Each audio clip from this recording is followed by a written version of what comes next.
Saw 6. This one is Jigsaw versus the American health insurance industry. This one probably is where, I don't know, a lot of patience is running thin, a lot of goodwill is wearing out for the Saw franchise.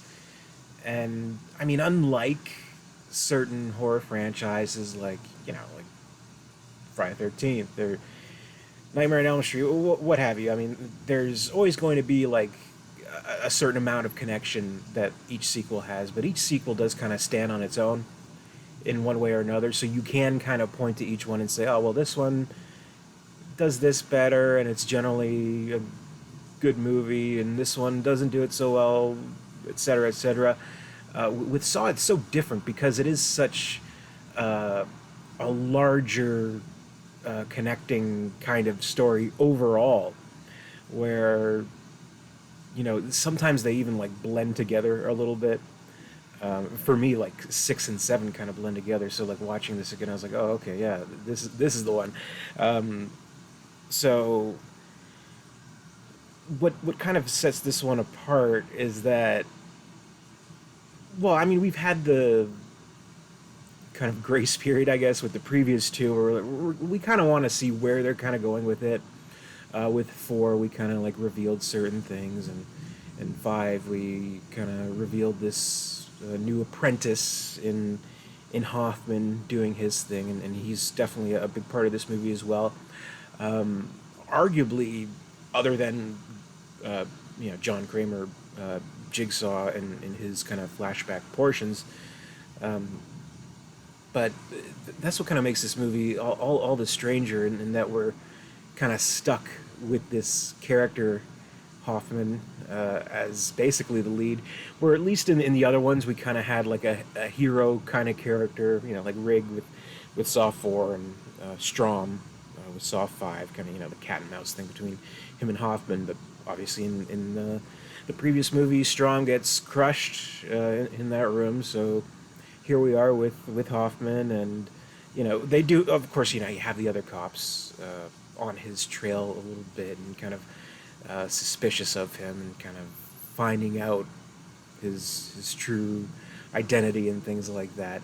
But I don't know, you can't really point to this one and say, oh, well, there's a protagonist of Saw 6 other than Hoffman, which is, I don't know, a strange thing. It must be exhausting rooting for the anti-hero. But what we have in terms of like the traps, the main attractions, even that's kind of running a little bit tired at this point. Nothing like hugely great about them. Like, I know when the first Saw came out, people were kind of criticizing it a little bit. People generally like the first Saw, and still do, of course. People were kind of like say, it kind of feels heavily inspired by something like 7 a little bit. Well, this one, like, it directly kind of has like a very, very 7 type trap right at the beginning, where there's like a trap that in order to escape, you have to cut off a certain weight amount of your own flesh, and put it in the scale, and that'll help you live. And that's exactly from 7. I don't know, stuff like the shotgun carousel, which is like an infamous trap amongst fans, where it's like, well, how the fuck does anybody win that? But I mean, mainly it's not even about the participants, unwilling participants in that trap, more about the poor fellow who's kind of in this trap, which is head of an insurance company, who just so happened to have been working for the company that John Kramer had a plan with, and kind of denied him certain privileges, let's say, demands, let's say, and he's being put in the trap because he gets to decide who lives or dies through the whole kind of formula he develops with health insurance and things like that. So, trying to be a little bit provocative, I guess, which is fine. I mean, it is kind of interesting. I mean, we have health insurance here in Canada, but it's a way different thing than in America. So it is almost like this foreign thing to me, that these insurance companies can be so well evil, I guess, and yeah, it really kind of drives that point across, and has this guy go through the majority of the movie in the trap, where we kind of think it's his wife and kid are kind of coinciding in the trap along with him, but there's a little twist to that. It's actually the wife and kid of a man that he denied coverage to previously, and kind of the big, you know, decision that has to be made. Oh, do we let him live or die? You know, stuff like that. So I mean, it's fine. I mean, it's a serviceable movie. It's a fine movie. You kind of have to watch it anyway with all the other Saw movies. Maybe that's how they broke the formula, where like you can like skip certain other horror franchise entries. Like I don't want to watch, you know, Friday the 13th Part 5. I don't care about that. No, you have to watch this to get the overall plot. And I mean, it does kind of resolve certain things that they've been building up. A lot of stuff with, you know, Jigsaw's ex-wife, where you do kind of wonder, is she kind of innocent in this whole thing, or is she working with him? Well, she is kind of working with him after his death, in a sense, to kind of fulfill his final wishes and stuff like that, and working along with Hoffman. You know, there's a conflict there, which kind of rises up in the final moments of this movie.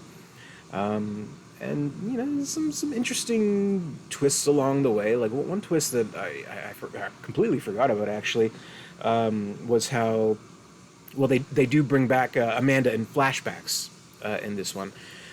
Shawnee Smith, the great Shawnee Smith, where, you know, her whole story was that she was a drug addict, and Jigsaw's quote unquote therapy kind of redeemed her, made her appreciate life and all that stuff. But we do actually find out that she was kind of partly responsible for the death of Jigsaw's, or John Kramer's, unborn child, as we saw in Saw 4.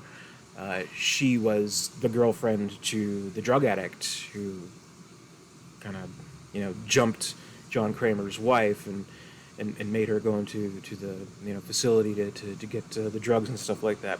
So a nice little twist.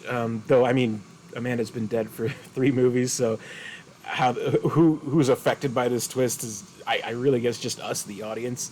And I mean, I guess in a sense, Hoffman too, because, you know, it shows a little bit more of his character and how he was blackmailing Amanda the whole time, which kind of gives a little bit of a reason to kind of the way she was acting in Saw 3. So there's that. I mean, it's one of those kinds of series where it just kind of unravels things in a certain way, where you do kind of have to wonder just exactly how much was planned from the very beginning, and how much they're kind of, I don't know, like catching up with the corners that they've painted themselves into. I mean, I'm sure there must have been some point where they were like, let's make the third one the last one. Let's make it a Saw trilogy. Meanwhile, we're at 6 now, so who really knows exactly? And even if they do claim certain things, like I'm sure, you know, there's big Saw fans who've like watched every interview, listened to every commentary, and like, oh well, yeah, they had this plan since blah blah blah. Well, maybe not. Maybe that's just what they're saying. You know what I mean? But I mean, it's an all right movie. It's fine. I'm not gonna knock on it too much, but it's true that, I mean, you just kind of you feel less invested this time around. We don't really have someone we can point at and say, hey, this is kind of the hero of the movie. We want to kind of root for them a little bit, even though inevitably they, you know, meet a terrible end anyway, I'm sure, as it is a Saw movie, right? No real, I mean, there's just no Jigsaw anymore. I mean, not in like a present time sense where it's all flashbacks with John Kramer. And Hoffman, I mean, the actor's fine.